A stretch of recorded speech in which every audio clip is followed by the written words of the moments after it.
Hey there, folks. It's me, Matt Esquire. Welcome again to Blues Lawyer Confessional with a story about, you guessed it, good old Gibson. Before I get into it, if you enjoy stories about guitars, the law, and lawsuits about guitars, click subscribe and hit the bell to be notified of new stories. There are a few things in life as certain as death and taxes, but one of them is that Gibson will sue anyone who so much as thinks about trading on the Gibson name without their permission. As you may recall, last year, Gibson sued Heritage Guitars. Now, for those who don't know, way back, Gibson left their original factory in Kalamazoo, Michigan for Nashville. Some of the senior staff stayed behind and formed Heritage Guitars, who had an agreement with Gibson to make, in essence, Gibson clones. Now, these weren't lawsuit copies like Bernie and Greco. These had the imprimatur of being made in the old factory at 225 Parsons Street. This arrangement went on for a couple of decades until last year, for whatever reason, Gibson sued Heritage. Nothing much happened, and thankfully, both sides were able to work out a new deal, which, frankly, is how civil litigation is supposed to work. But here's the thing. During the course of discovery, Gibson found out that Heritage's landlord, Plaza Corp, through a subsidiary 225 Parsons LLC, was going to develop the factory site into a destination. Gibson Garage had been open for a few years, and it looked like Plaza Corp was going to try to cash in on this. What's funny, though, is that Heritage wasn't going to be doing this. This appears to have been Heritage's landlord.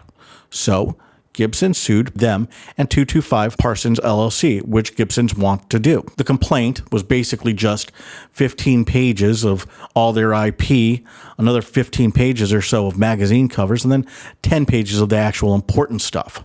But the important stuff is this. Plaza Corp allegedly is using all sorts of Gibson IP to make the site into a destination, including bars, restaurants, and even a Hard Rock Cafe, which, if you ask me, I wasn't aware was still in business. Most incredibly is the fact that Plaza Corp was rebuilding an old factory smokestack that, when rebuilt, would say Gibson on it. Not Heritage Guitars, who's the company actually making things there, but Gibson. As proof of all of this, Gibson attached Plaza Corp's designs and plans, which they had gotten through discovery in the Heritage lawsuit. Now, if you were hoping for some big knockdown, drag-out fight, I'm sorry to disappoint. A few weeks ago, Gibson and Plaza Corp settled for, I don't know. Here's the thing. They weren't suing for money.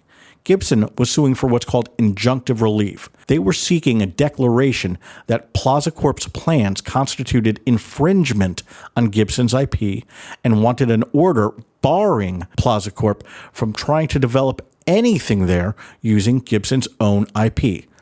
That includes anything with Gibson's names, any pictures of Gibson's, anything that was likely to cause confusion. That doesn't sound too hard, right? All they have to do is not use things that are likely to cause confusion. As us lawyers say, it depends. See, this isn't the Gibson PRS Smoky Bar argument. This was going to be an entertainment destination which would arguably be aimed at the general public.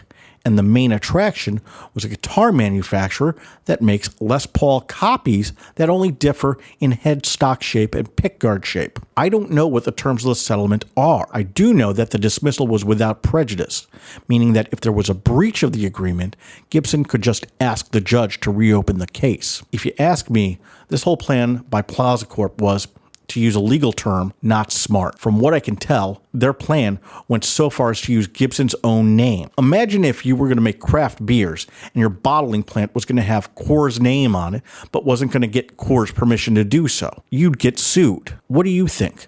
Do you think Gibson was within their rights to sue the landlord here? And for all of you Gibson haters out there, what do you think? Do you think Gibson's in the right in this one instance, or would you actually take the side of a landlord? Hey, it's up to you. Let us know what you think.